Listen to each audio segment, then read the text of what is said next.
India ಫಸ್ಟ್ಗೆ ಸ್ವಾಗತ. ನಾನು ವಿದ್ಯಶ್ರೀ. ಪರಪ್ಪನ ಅಗ್ರಹಾರ ಇದು ಕೈದಿಗಳ ಪಾಲಿನ ಸ್ವರ್ಗ, ಅಪರಾಧ ಮಾಡಿದವರ ಪಾಲಿನ ಐಷಾರಾಮಿ ರೆಸಾರ್ಟ್. ಸೆರೆಮನೆ ಅನ್ನೋದು ಕೊಲೆಗಾರರು ಅತ್ಯಾಚಾರಿಗಳ ಪಾಲಿಗೆ ಮಾವನ್ ಮನೆ ರೀತಿಯಾಗ್ಬಿಟ್ಟಿದೆ. ಸೆಂಟ್ರಲ್ ಜೈಲಲ್ಲಿ ಎಣ್ಣೆ ಪಾರ್ಟಿಯ ವಿಡಿಯೋ ಪತ್ತೆಯಾಗಿದೆ. ಇದು ಗೃಹ ಸಚಿವರ ಪಿತ್ತ ನೆತ್ತಿಗೆ ಇರುವಂತೆ ಮಾಡಿದೆ.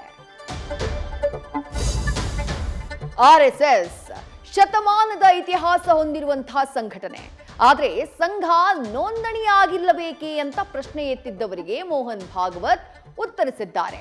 ರಾಜ್ಯದಲ್ಲಿರೋ ಸಂಘರ್ಷಕ್ಕೆ ಸಂಘದ ಮುಖ್ಯಸ್ಥರು ಸಂದೇಶ ರವಾನಿಸಿದ್ದಾರೆ. ಭಾಗವತ್ ಹೇಳಿದ್ದಕ್ಕೆಲ್ಲ ಉತ್ತರ ಕೊಡೋಕ್ಕಾಗಲ್ಲ ಅಂತ ಸಿಎಂ ಸಿಡಿಮಿಡಿಗೊಂಡಿದ್ದಾರೆ. ನವೆಂಬರ್ ಬಂತು, ಕ್ರಾಂತಿಯಾಗಿಲ್ವಾ? ಇದಕ್ಕೆ ಬಿಜೆಪಿ ಎಐ ಮೂಲಕ ಗೇಲಿ ಮಾಡಿದೆ.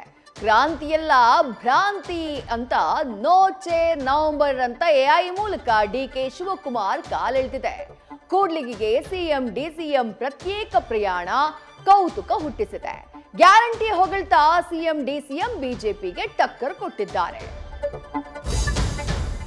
ಮೈಸೂರಿನಲ್ಲಿ ರ್ಯಾಗಿಂಗ್ ಹುಚ್ಚಾಟಕ್ಕೆ ವಿದ್ಯಾರ್ಥಿಯೊಬ್ಬ ನರಕಯಾತನೆ ಅನುಭವಿಸೋ ಹಾಗಾಗಿದೆ. ಬಾಲಕನ ಖಾಸಗಿ ಅಂಗಕ್ಕೆ ಒದ್ದು ಮೂವರು ಕಿಡಿಗೇಡಿ ವಿದ್ಯಾರ್ಥಿಗಳು ಅಟ್ಟಹಾಸ ಮೆರೆದಿದ್ದಾರೆ. ಆನೇಕಲ್ನಲ್ಲಿ ಚಿನ್ನದ ಆಸೆಗೆ ಬಿದ್ದಂಥ ನಯವಂಚಕಿಯೊಬ್ಳು ವೃದ್ಧಿಯನ್ನ ನಂಬಿಸಿ ಮನೆ ಕರ್ಕೊಂಡು ಹೋಗಿ ಕತ್ತು ಕೊಯ್ದಿದ್ದಾಳೆ. ಜಾಲತಾಣಗಳ ಜರಾಸಂಧರ ಅಟ್ಟಹಾಸ ಮಿತಿ ಮೀರಿದೆ. ಕಾಂತಾರ ಕನಕವತಿ ಬಳಿಕ ಅನುಪಮಾ ಪರಮೇಶ್ವರನ್ಗೆ ಸೋಷಿಯಲ್ ಮೀಡಿಯಾ ಟೆನ್ಷನ್ ಶುರುವಾಗ್ಬಿಟ್ಟಿದೆ. 20 ವರ್ಷದ ಯುವತಿಯೊಬ್ಬಳು ನಟಿಯ ಬಗ್ಗೆ ಕೆಟ್ಟ ಪೋಸ್ಟ್ ಹಾಕಿ ಮಾನಹರಣ ಮಾಡಿದ್ದಾಳೆ. ಕೇರಳ ಸೈಬರ್ ಕ್ರೈಮ್ ಠಾಣೆಯಲ್ಲಿ ಕೇಸ್ ದಾಖಲಾಗಿದೆ.